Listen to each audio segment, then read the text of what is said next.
ministerial colleague, Madam Lisa Morris Julian, and her daughter, 25-year-old I.A.N, and her 6-year-old son, Josiah. We gathered last evening at party headquarters, Balize House, where the Women's League and all of the PNM paid honor and respectful tribute to her work, her life, her service, and we are still all in a state of grief at that horrific development. And I take the opportunity yet again. I met her mother and other family members last evening. I take the opportunity yet again to extend our deep condolences and commiserations with her family, friends, and loved ones, including, of course, all elements of the PNM family, of which she was so much a part. It is out of that horrific state of affairs that there have developed conflicting issues and stories about the facts and circumstances of that horrific event. Conflicting issues and stories around times, response times in particular, resource questions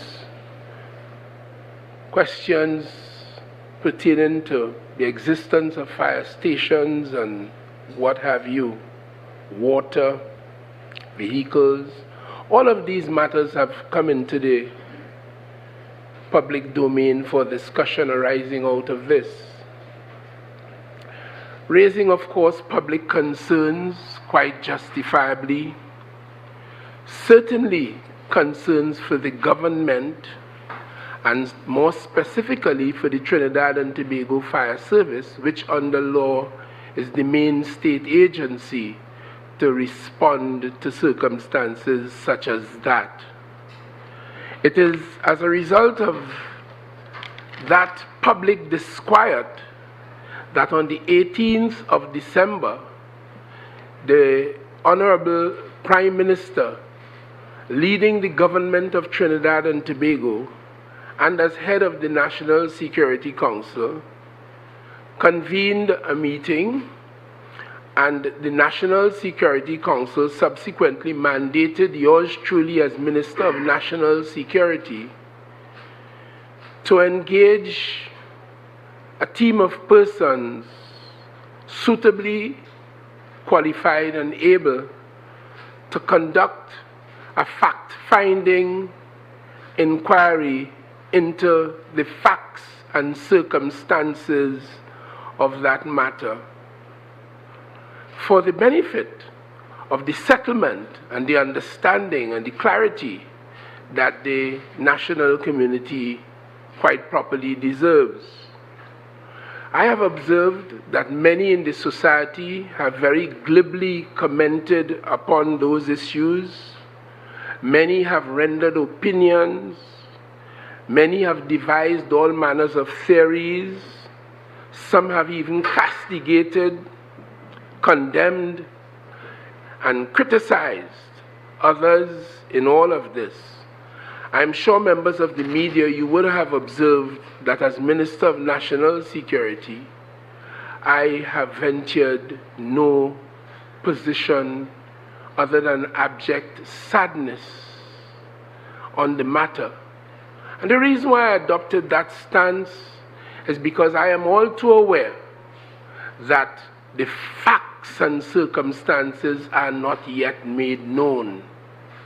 So I could not afford the luxury of others to be previous, as my grandmother used to say, and to get ahead of the facts and circumstances emotionally. No, I must wait until all the facts and circumstances as found by those suitably qualified so to do would present, and it is then that sensible positions ought to be taken.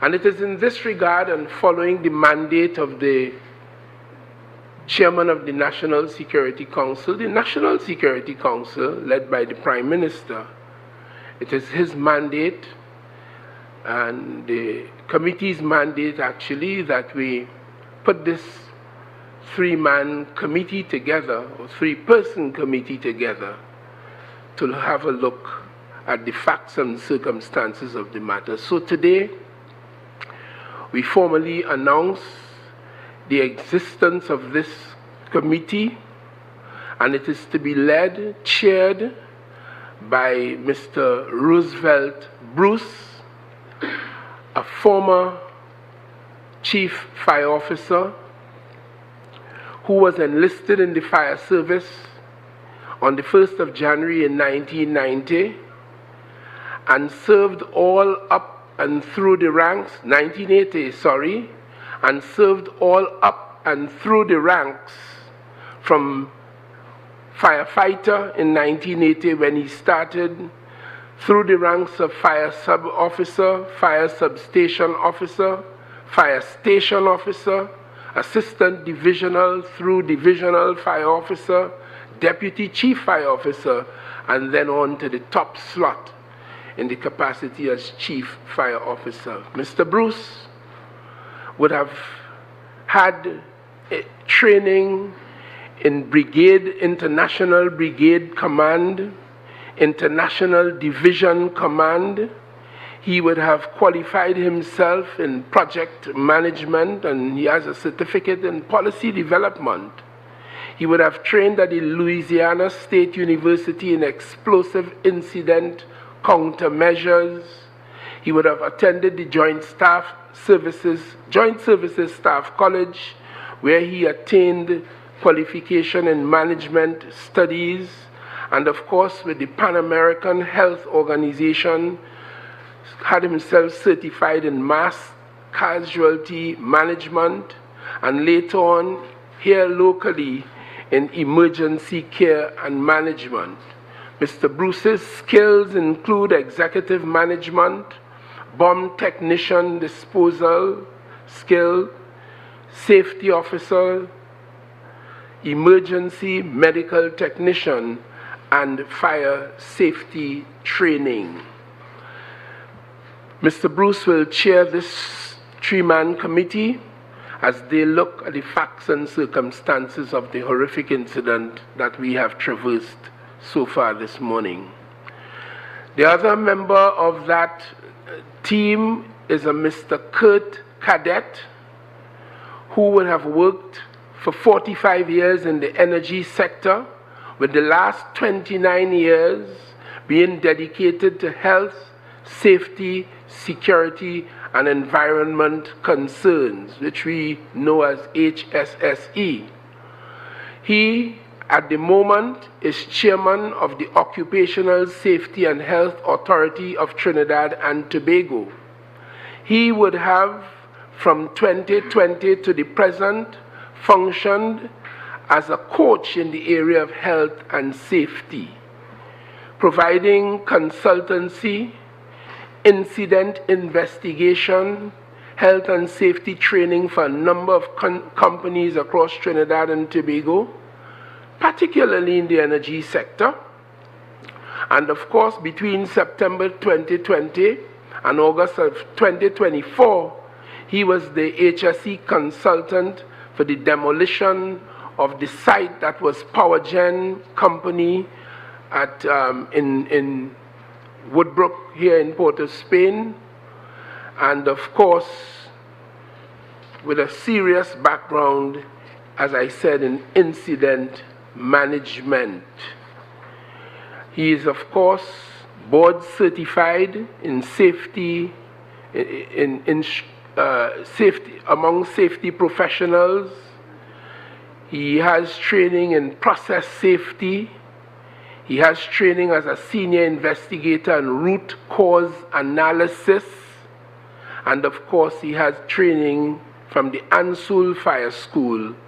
And he would have trained in dealing with dry chemical handheld portables and other kinds of things. Emergency management training as well. So Mr. Cadet joins in this three-man team, and of course, there may be issues that would require some legal input or legal understanding, and therefore we have asked Ms. Ashti Mahabir of the Office of the Attorney General, a well-qualified attorney at law, to join in this team to provide any legal support that might be deemed necessary along the way. So ladies and gentlemen of Trinidad and Tobago, and you more particularly members of the media, it is part of the government's response to that which happened on the 16th, the public disquiet and concerns that have been raised. The government thought it fit through this committee to approach this matter and to determine the facts and circumstances so as to quell and to resolve the public disquiet and concerns that would have risen out of it. And therefore, at this juncture, I would like to share with you the mandate that is before this committee. It is to make such findings, observations, and recommendations arising out of its deliberations that may be deemed appropriate regarding the following objectives: to inquire into the precise facts and circumstances surrounding the response of the Trinidad and Tobago Fire Service to the fire that occurred at number 8 Fafan Street, Arima, on the said Monday, the 16th of December, 2024, which resulted in the loss of lives of MP Morris Julian and her 2 children, and injury to others who thankfully were spared death. To examine generally the policies, procedures, and practices and conduct relating to the report of an outbreak such as the fire. To inquire specifically into the operations of the Arima Fire Station and the Tunapuna Fire Station on the said 16th of December 2024, including an assessment of the complement of fire officers at these stations with the availability of firefighting equipment and resources such as water, vehicles, and of course personnel. To examine arrival and departure logbooks and other records to ascertain the precise time at which the fire was reported to the Trinidad and Tobago Fire Service and the time at which the Trinidad and Tobago Fire Service arrived at the scene of the incident and commenced its operations. To provide a comprehensive breakdown of the steps, decisions, and actions undertaken by the Trinidad and Tobago Fire Service from the time of their arrival at the scene of the incident and during the operations to put out or to bring the fire under control. To determine what safeguards were employed by the Trinidad and Tobago Fire Service in the fulfillment of its mandate to save and protect life and or property in that particular fire event. To give a detailed account of the conditions at the scene of the incident, including specifically, but not limited to, the status of the fire at the scene of the incident upon their arrival, whether there was available pipe-borne and or other water supply for use by the firefighters, in particular its adequacy or lack thereof, the role of the Water and Sewerage Authority and the Arima Borough Corporation in respect of the 2 items I have just identified. That is to say, the status of the fire at the scene of the incident upon arrival and whether there was available pipe-borne water or other water supply for use by the firefighters in that regard. Also, to inquire into reports issued by the Trinidad and Tobago Fire Service, WASA, the Trinidad and Tobago Police Service, the Trinidad and Tobago Forensic Science Center, the Trinidad and Tobago Electricity Commission, the National Command Center, and the Strategic Services Agency in particular, as that might relate to CCTV footage that might assist in this fact-finding exercise. To solicit information from such persons who may be able to provide first-hand and/or eyewitness accounts of the circumstances and/or activities which transpired on the said Monday, the 16th of December, 2024. To examine all other material circumstances leading up to and surrounding the fatal incident on that said date that led to the fatalities earlier described. And finally, to prepare a comprehensive written report on its findings, observations, and recommendations arising out of those deliberations. There, ladies and gentlemen, is the mandate of this three-man team as so mandated by the National Security Council. And therefore, it falls to me, on behalf of all of us, to present these letters of engagement to the respective committee members so as to formally engage them in this very important inquiry. Thank you very much.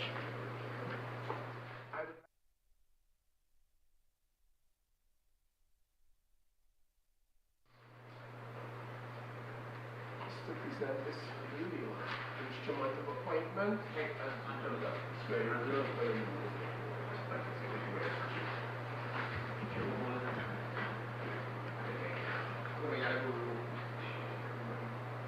Shall we continue?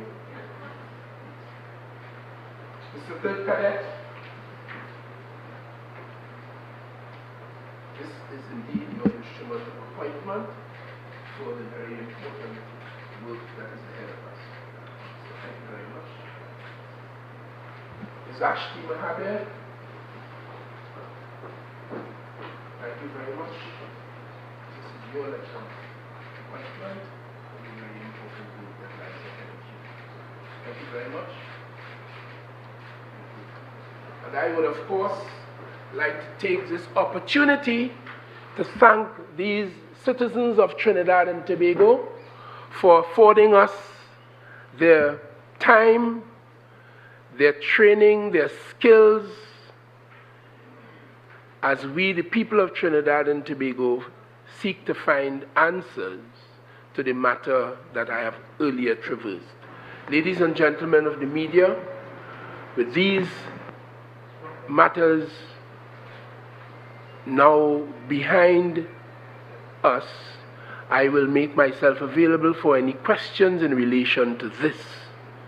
And I thank you for so putting. Thank you. Good afternoon, Terry and Brown Campbell from TTT News. I didn't hear any timeline given. Thank you very much. In light of the circumstances, we have asked the committee to report in 2 weeks.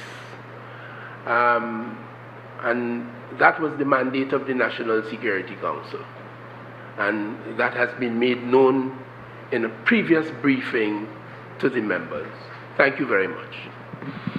Good afternoon, Chancellor Venn, Guardian Media. What authority does the committee have to compel public servants and anyone else to give them information?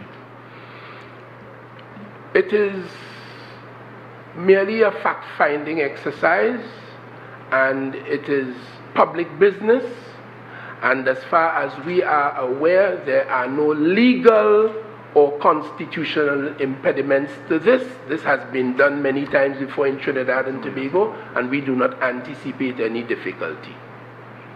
Yeah, but still, if someone does not want to give any form of information, does that put an end to the inquiry?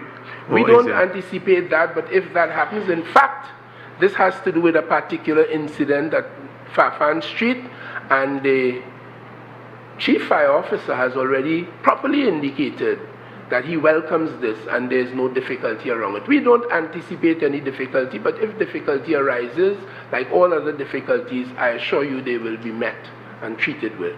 Thank you. Now, Minister, this is not the first fatal incident involving fire and fire officers complaining lack of resources. But this is the first we have seen or heard of the National Security Ministry responding in this manner. How would you then respond to those who say it's only because one of your own this happened to that you are encouraged to move? I would not be surprised at a question like that coming, but I would say to it that this, for obvious reasons, has caused serious public disquiet. You would have observed, you all are members of the media, from the day after that incident up until today, this matter is in the public domain, it's on talk radio, it has stirred public issue and concerns, and questions are being asked, and conflicting stories have emerged.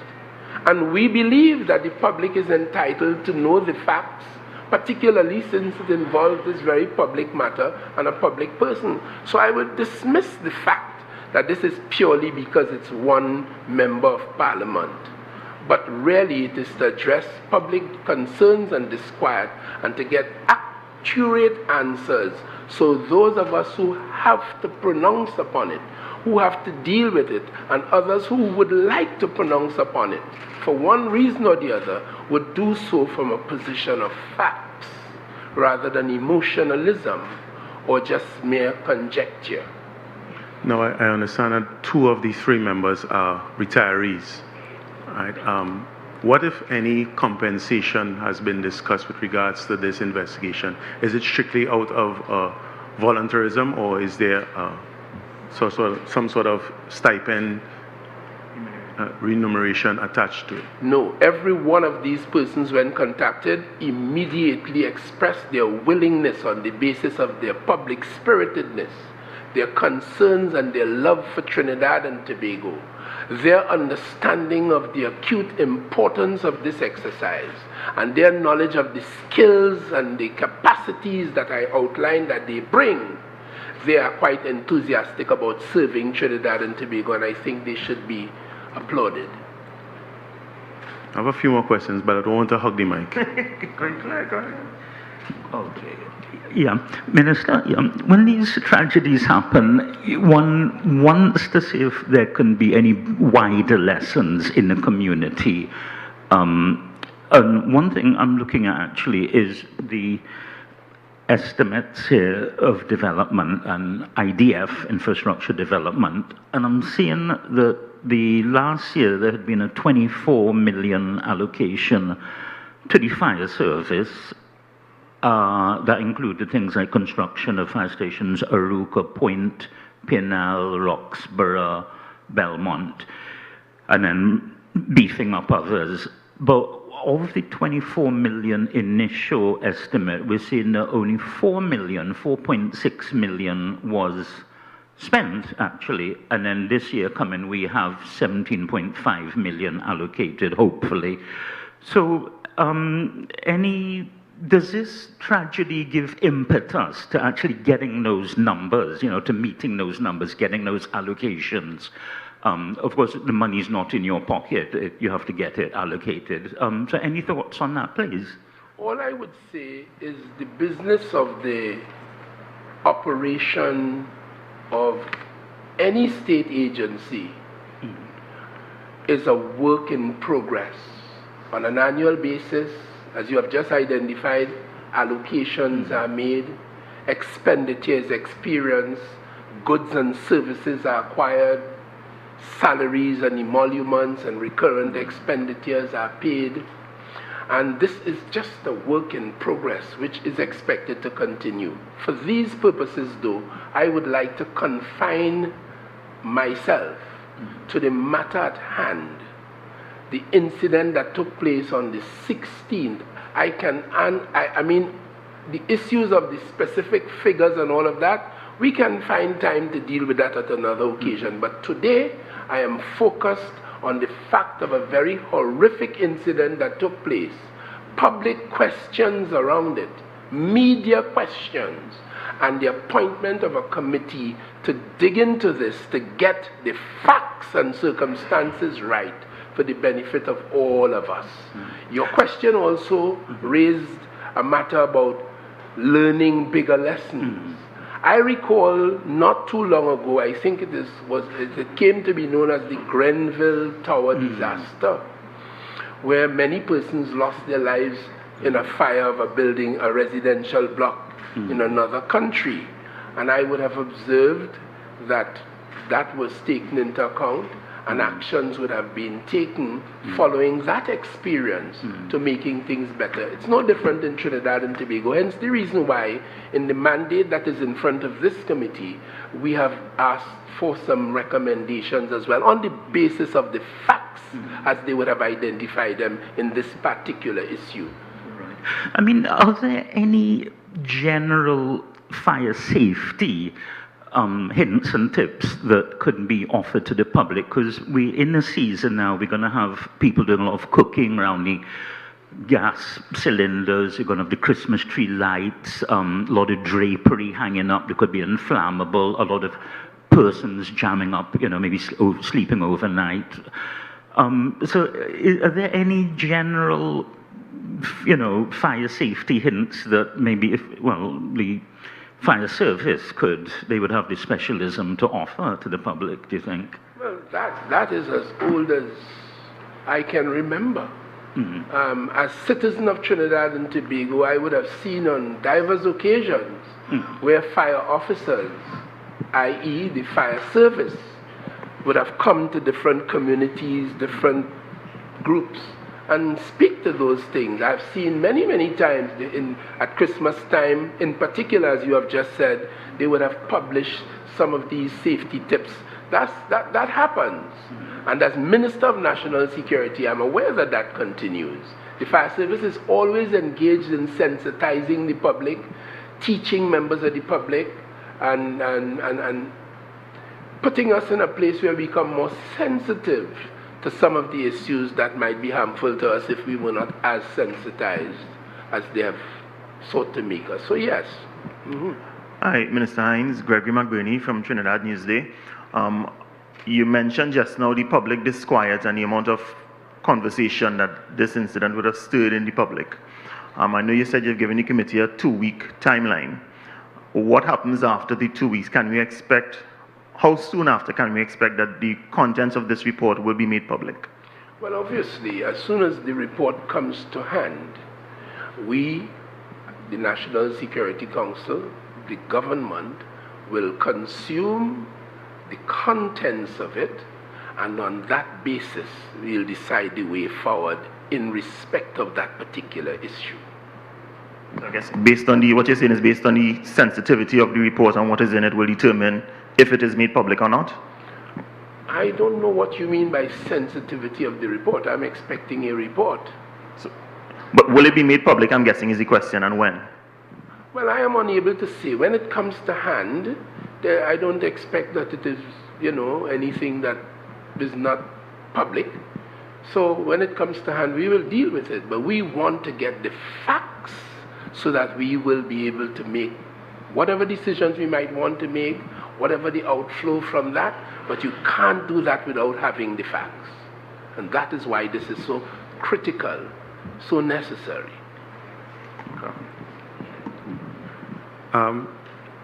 This inquiry is one of many we would have seen over the years when tragedy happens, commission of inquiry, fact-finding missions. And a lot of times people complain that it's a waste of resources, a waste of time, because at the end of it, you're not seeing any form of resolution, quote-unquote punishment / judgment. At the end of this, what do you expect to come out of it? What type of changes do you anticipate may come out of this? And what lessons has the Ministry of National Security learned out of this tragedy? Well, when the report comes, then the question of lessons for national security will become more relevant. The fire service and national security, more generally, we have a mandate under the law, under the Constitution, and we are pursuing those on an ongoing basis. Insofar as public not being aware of the outcomes of these things, well, I suspect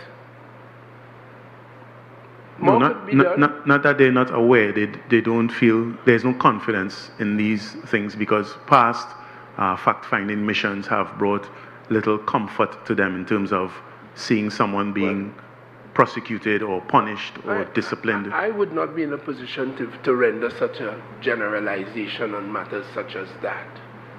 I know we had an incident in the Parliament in 1990, and as Minister of National Security, I give you the assurance a lot of improvement in the security of those precincts have taken place on account of that. So I am not in a position to say what you have said. So we wait for the results, and then we will proceed thereafter. And of course, if this is as a result of public disquiet, it is logical that we are attempting to quell public disquiet. So the results of the report will be made available to the public in order that the public disquiet could be quelled and they can come to an understanding of what happened. It would benefit the public, it would benefit the government, it would benefit me as Minister of National Security, and certainly it will benefit the Trinidad and Tobago Fire Service. It may not benefit the media, but it certainly will benefit others of us. The media will always be benefited. I thank you all very much for your attendance today. And for God's Minister, sake, just one more question. Yes, you spoke of public disquiet and these things, and the purpose of this is to quell that public disquiet. I said the purpose of this is to unveil all of the facts and circumstances out of this incident that occurred on the 16th of December 2084. One of the reasons for it is the public disquiet. Another of the reasons is as a society, lack of understanding of exactly what happened because of conflicting stories. So I don't want you boxing me in so tightly. Well, I'm giving you some room and a little more wiggle room with this question. There are other incidents that happen in the country that create public disquiet, particularly murders, particularly the supposed increase in kidnappings. What, if anything, is the Ministry of National Security doing, have done, will do to address those public disquiet? And if you would permit me, I have a question for my colleague on the matter at hand afterwards. Well, let's treat first with the matter at hand. Okay. I wanted to get an update on the investigation into the fire, if it has been concluded, anything coming out of the original investigation into the fire. Mr. Levar, didn't you hear that the mandate of this committee is to identify the facts and circumstances, and it is also mandated to touch base, if I may use a colloquialism, with the police service, with T&Tech, with the fire service, with WASA, and all those, the Forensic Science Center, all those state agencies that had anything to do with it, among others. So it's a fact-finding exercise. I understand that, but the fire service themselves would be conducting their own investigation into the cause. Obviously, and the fire service will have a position, but this committee will find out from the fire service what that position would be. Okay. Thank you. And back to my question that I asked. What was it? The quelling of the public disquiet with regards to murders. We are nearing 600, and the supposed rise in kidnappings. What I would say is that The crime situation in Trinidad and Tobago continues to be a challenge to all of us, particularly in the Ministry of National Security, and more particularly the police organization, which is the premier organization under the law in dealing with the prevention and the suppression of crime and criminal conduct. So all of the work of the police service, all of the work of all of the agencies of national security, our collaboration with our regional partners, our collaboration with our international partners, because a lot of the crime of which you speak are transnational in their origin. For example, the guns not manufactured in Trinidad and Tobago, the drugs not manufactured in large part in Trinidad and Tobago, the question of human trafficking and that sort of thing. So all of the agencies of national security collaborate and we are working. I understand from what the statistics are trending to show that there has begun to be detected a bit of a slowdown in the rate of murders, and therefore we appreciate that, but the figure is still as high as it is, and I am aware of the commitment of the police service and the various units inside of the police service in trying to carry on that trend so that we could see a suppression of the murders in Trinidad and Tobago. Various strategies are in place. You would have heard them from time to time, and we continue to do that. Insofar as public disquiet over that is concerned, I do understand how the public would feel, but all I can do as Minister of National Security is give the public the assurance that work is being done in that regard. You would have seen recently extortion begin to rear its head, and of course a unit has been put in place, and I am aware as Minister of National Security a number of persons have been arrested and charged as the police work to suppress that particular crime.